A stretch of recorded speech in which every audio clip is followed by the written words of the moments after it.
सुप्रभातम आजिर पंचांग ओ अमृत वचन। सुप्रभातम। अद्य दिवसस्य पञ्चाङ्गम्।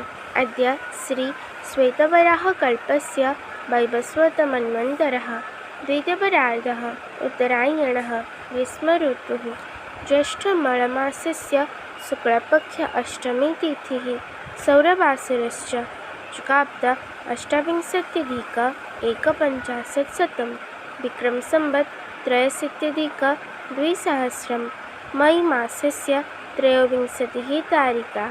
अद्य दिवसः सर्वेषां कृते मङ्गलमयं भवतु इति विभुपदारविन्दयोः विनम्रप्रार्थना।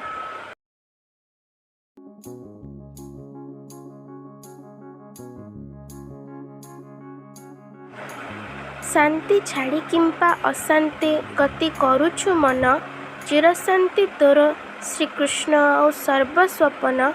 असत्य कर्म को न जाई सत्य कर्म रे रह, चिरशांति तोर जहीं रे सही पथरे जाओ।